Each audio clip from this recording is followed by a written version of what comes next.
The Jack Flaherty problem continues for the Detroit Tigers.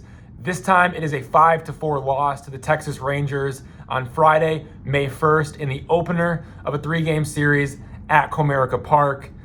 Jack Flaherty, he continues to struggle, doing more hurt than help to the Tigers at this point. He now has a 5.90 ERA in 7 starts. The real problem has been the last 3 times out. 11 walks and 11 strikeouts, and he has not been able to complete the 4th inning. Before we get any further, AJ Hinch did say Jack Flaherty will be getting the ball again in 5 or 6 days because the Tigers believe in him and because the Tigers need him. But what we're seeing right now from Flaherty, it's just an absolute disaster. And you look at the way that this game unfolded, he gave up 1 run in the 1st inning. Should have been more, but Wenzel Perez robbed a home run off Evan Carter there for the 2nd out in the 1st inning. So limited it to just 1 run in the 2nd with some help from his defense. And then he locked it in for the 2nd inning. And then once the 3rd inning came around, gives up a solo home run and then just completely falls apart. He walks 3 batters in a row. That leads to 2 more runs on a single and a sacrifice fly. So instead of it being 2 runs through 3 innings, those 3 walks in a row to load the bases leads to 2 more runs. The Tigers are down 4-0, and they clawed their way back. They scored runs in the middle innings to pull themselves back into the game. And shout out to the bullpen, 4 relievers going out there and just getting it done. And Manuel DeJesus, Brennan Hanafy, Brant Herter, and Birch Smith. Now, the Rangers scored off Birch Smith with back-to-back doubles in the 8th inning. That ultimately made it a 5-4 game.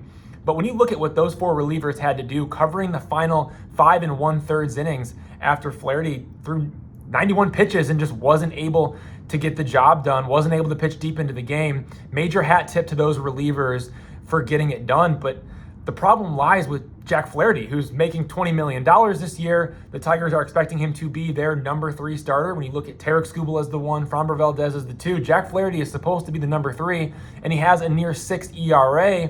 And then you look at what he's done in the last 3 starts. He hasn't been able to complete the 4th inning. He's barely able to get past 5 innings this season. It's just been a real disaster for Jack Flaherty. And he talked about that. We're going to get into that. But first, I want to go to AJ Hinch because AJ Hinch had some things to say about Flaherty after this one. Let's go to the manager. He's obviously trying to find solutions and trying to battle through. And I thought, I gave the 2-strike hits early, and then after the homer, he lost the zone, and it's really obviously hard for him, hard for us, and he just was under stress for the rest of the outing. It was a long inning, and honestly, just keeping it at 4 runs at that point was a success. And so, obviously, we said before the game our pen was in a rough spot, so we needed to try to squeeze a couple more outs out of him. And I'm proud of our guys for fighting back. I know we all feel for Jack because he's had a couple starts in a row now where he's just searching.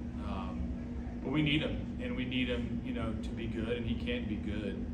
It's just a tough time for him. Now let's go to Jack Flaherty, who opened up to reporters after Friday's loss. He talked about his struggles, what he's going through. There were multiple questions, there were multiple answers, and I've kind of condensed them all here to explain exactly what Jack Flaherty feels like he's going through, especially during this 3-start stretch, but maybe a little bit more over the course of the entire season and even in the last year, because what we saw from Jack Flaherty in 2024 when he was lights out before the Tigers traded him to the Dodgers, we have not seen that same version of Flaherty, not in 2025 and obviously not here in 2026. Here's what Flaherty said, multiple questions, multiple answered, condensed. Quote, "I don't think it's mechanical. I just lost the zone for 3 or 4 hitters in a row out of the middle of nowhere. Today, I was on the attack and really good for the first 2 innings. And then after that 3rd inning, you just lose it for 3 hitters. It's agonizing. It's frustrating. It pisses you off.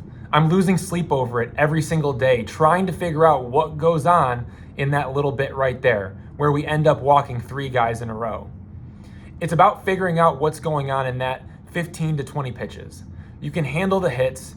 You can handle guys putting barrels on the ball if it comes down to missing pitches over the middle. But giving guys free passes and walking guys, that's where it gets frustrating. I don't think I've ever walked guys like this in my career. It's going to be frustrating until we figure it out. Everything you do in between starts is working on figuring things out. I'm doing everything I can. I'm sorry to sound frustrated. I just am. It's keeping me up. All I can do is continue to work and try to get after it. I've had stretches where I've gotten hit around. I've had stretches where I've left the ball in the middle of the plate. But to have stretches where it's like, where is the zone? That's the most frustrating part. There are only so many holes you can dig yourself out of, and I'm doing a lot of digging, deeper and deeper and deeper, instead of making pitches early on and trying to get some quick outs and getting ahead of guys and staying ahead. We're all working, everybody in here, to figure it out. I'm frustrated. We'll figure it out. That was Jack Flaherty after Friday's game, where he struggled for the third start in a row. Again, the Tigers were able to claw back in this one. They were able to make it interesting. Wenzel Perez had a huge hit with the bases loaded and 2 outs to help him do some damage against Mackenzie Gore, and then Hao-Yu Lee has a hit after that, and that makes it an even closer game. And then the Tigers were able to tie it up. They chased Mackenzie Gore. They made him work early on. Like, some really good at-bats all the way around. Obviously, you'd like to see them capitalize for more runs. We saw the Rangers go to their bullpen to bring in a reliever after that Wenzel Perez hit, after that Hao-Yu Lee hit, and it was a right-handed reliever instead of that lefty starter in Mackenzie Gore on the mound, and Gleyber Torres wasn't able to come through that stranded runners in the corners. One more hit there would have been big for the Tigers, but it really does come down to Jack Flaherty in this one, and that's the story of the game, and he's going to have to figure some things out. Again, AJ Hinch is going to give him the ball in 5 or 6 days. A better version of Jack Flaherty needs to show up. He's working behind the scenes. He's trying to lock it back in. He's trying not to lose the strike zone in that 15 to 20 pitch stretch, which is normally just 3 or 4 batters. He's going to have to find a solution. Otherwise, the Tigers are in real trouble because they need him to be their number 3 starter. And right now, he's pitching like a guy who shouldn't even be in the rotation.